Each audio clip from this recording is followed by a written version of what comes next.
So how do each one of us define success in terms of work? Whenever you hear me using the word success through our time here today, I'm going to be using it in terms of work. So think for a minute, what does success and work mean to you? I know it means a lot of different things to people. It can be the type of work you do. It can be, I'll be successful when I get that ultimate promotion, or I make a certain amount of money, or whatever it is. We all have our definitions of success and work.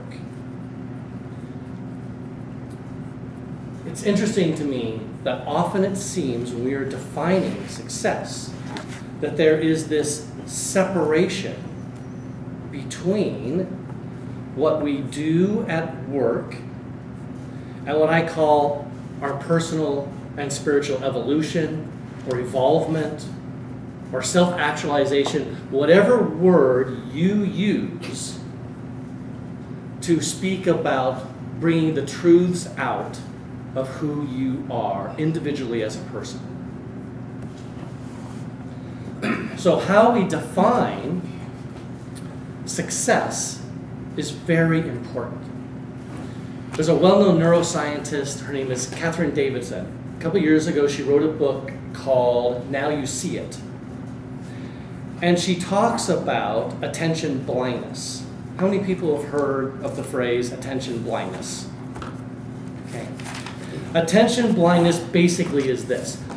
There is so much information, so much going on in the world around us that it is impossible for us to be aware of all of it at any given time and maintain any form of sanity in our brain. So what we do over time is we select what is important that we focus in on. But that natural selecting process also means that we are what? Deselecting everything else as not important. And the problem with this natural way of how we all operate is that we may have deselected things that are actually as important or more important than what we have selected.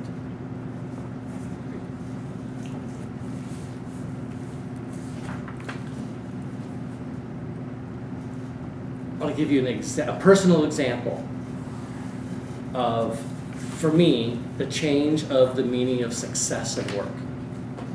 It's 2003. I'd been practicing law for 14 years. I had several employees. I was making a good living.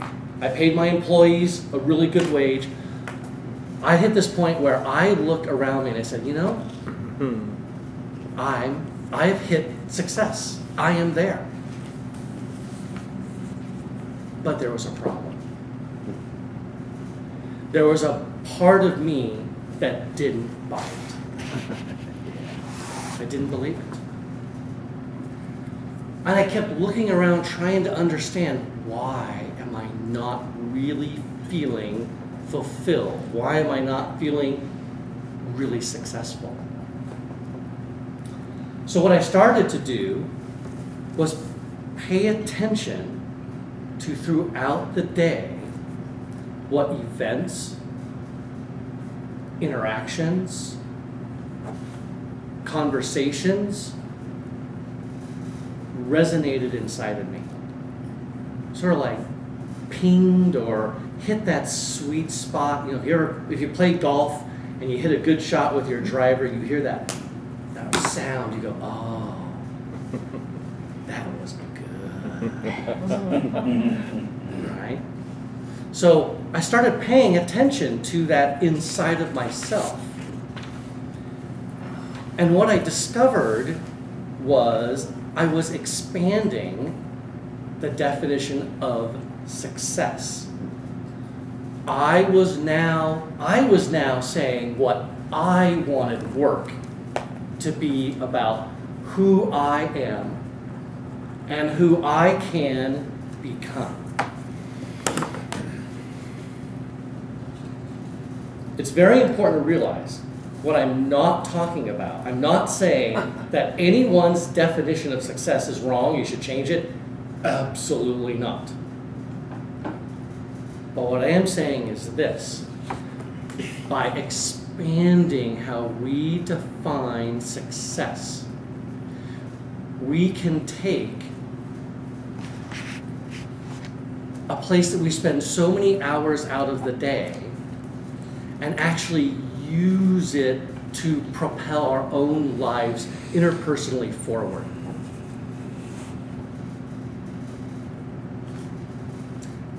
There is, in law school, everybody in law school during the first semester learned in contracts a term called condition precedent. And what it simply means is two parties enter a contract and one person doesn't have to do anything until the other person does something. Right? So the condition has to be met before now you have to act. The hardest part about doing this, about expanding the idea of what success and work is in our lives, is that you will come up with so many reasons why it can't happen. Well, when I have that job, then I'll be successful. When I have a new boss, then I'll be successful. When I don't have to work next to this person. Or deal with these clients, right? When I don't have to travel as much, work as many hours, whatever it is for you. Okay? This is not about anybody else doing anything. We are the condition precedent. We are the ones who are responsible for doing it regardless of what is going on around us. Because when we act as if it's a condition precedent, when we're waiting for something else to happen, we are giving our power up. We are giving it away. And that is the worst thing any of us can do, is to give our power up.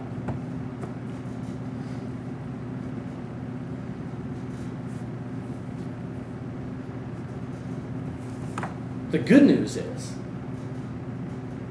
it's not like going to the gym and trying to get in shape, where you got to go 3 days a week, lift the weights, run on the treadmill. It's not like a diet where I can't eat that, I really want that. You're not depriving yourself of anything. You're not making yourself do anything. What you are doing is increasing the awareness of what is resonating inside of you. So my suggestion is this: as you go through the day today,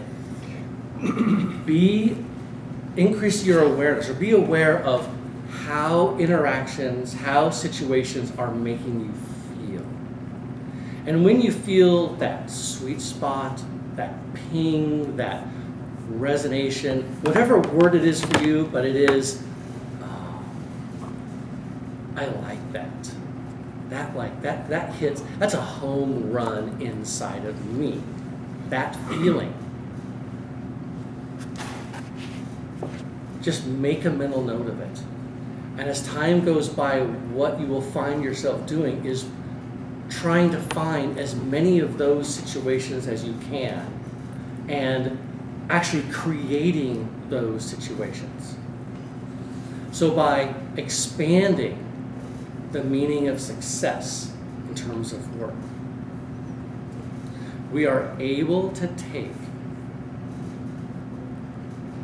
something that we do at least 40 hours a week and turn it into this powerful tool that not only provides all the essential things that we need to do to take care of our families and ourselves, but most important, to be taking care of the truths that live inside of us.